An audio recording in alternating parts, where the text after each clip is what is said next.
जय हिंद, जय भारत मेरे प्यारे दोस्तों। मैं हूं आपका दोस्त और स्वागत करता हूं आप सभी का आपके अपने चैनल एजुकेशनल पोडियम पर। तो आज हम जिस टॉपिक पर बात करेंगे वह बहुत ही इम्पोर्टेंट है हमारे देश के लिए, समाज के लिए और घर के लिए भी। इस दुनिया में स्त्री ना हो तो क्या होगा, सोचा है आपने? महिलाएं इस दुनिया में और साथ ही साथ आप सभी के जीवन में बहुत ही महत्वपूर्ण है। भगवान शिव भी माँ आदिशक्ति के बिना अधूरे है दोस्तों। हमारे जीवन में जिस तरह स्त्री महत्वपूर्ण है उस तरह उनका शिक्षित होना भी बहुत ही महत्वपूर्ण है। महिलाएं अगर शिक्षित हो तो घर शिक्षित होता है, समाज शिक्षित होता है और साथ ही साथ देश भी शिक्षित होता है। महिलाओं का शिक्षण बहुत ही अनिवार्य है। उनकी शिक्षा का घर पर क्या असर होता है, समाज पर क्या असर होता है, इस बारे में हम जानेंगे।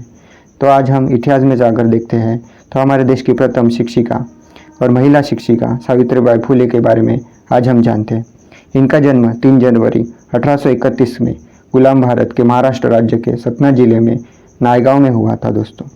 पुरुष प्रधान सोच वाले इस समाज में उन्होंने शिक्षा कैसे ग्रहण की इसके बारे में हम जानते हैं। वो दौर दलितों के साथ भेदभाव का था दोस्तों। उन्हें शिक्षा का अधिकार नहीं था, साथ ही साथ महिलाओं को भी पढ़ाई की इजाज़त नहीं थी।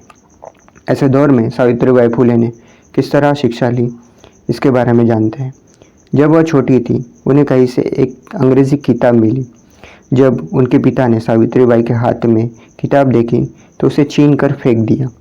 उनके पिता ने समझाया, शिक्षा ग्रहण करने का अधिकार सिर्फ उच्च जाति के पुरुषों को ही है, दलितों और महिलाओं को इसकी इजाज़त नहीं है।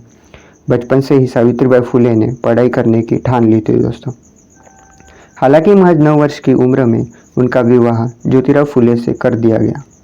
विवाह के समय सावित्रीबाई फुले अशिक्षित थी और उनके पति ज्योतिराव फुले तीसरी कक्षा में पढ़ाई करते थे। सावित्रीबाई फुले ने जब पति के समक्ष शिक्षा ग्रहण करने की इच्छा जाहिर की तो ज्योतिराव फुले ने इसकी इजाज़त दी और उन्हें पढ़ने के लिए स्कूल भेजा। ज्योतिराव फुले समाजवादी और क्रांतिकारी पुरुष थे। समाज में स्त्रियों का महत्व और उनकी शिक्षा का महत्व वे अच्छी तरह से समझते थे।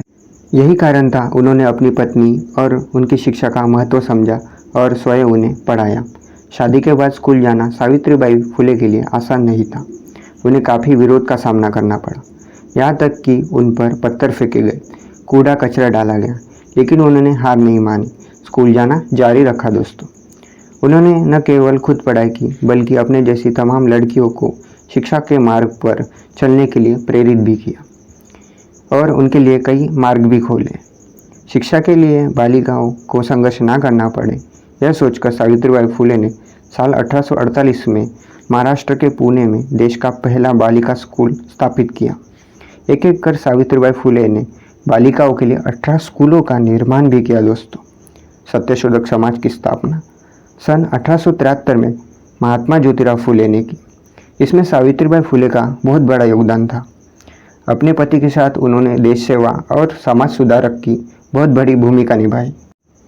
सावित्रीबाई फुले देश के पहले बालिका स्कूल की प्रधानाचार्य भी रही।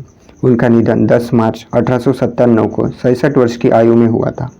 देश की ऐसी स्त्री को आज भी हम याद करके उनके प्रयासों की प्रशंसा करते हैं। आज उनके द्वारा स्त्रियों की शिक्षा का महत्व समझते हैं। हमारे देश की इस शिक्षिका को हम सलाम करते हैं और स्त्रियों को प्रेरित और प्रोत्साहित करते हैं। वंदे मातरम। तो कैसा लगा आज का हमारा ये वीडियो?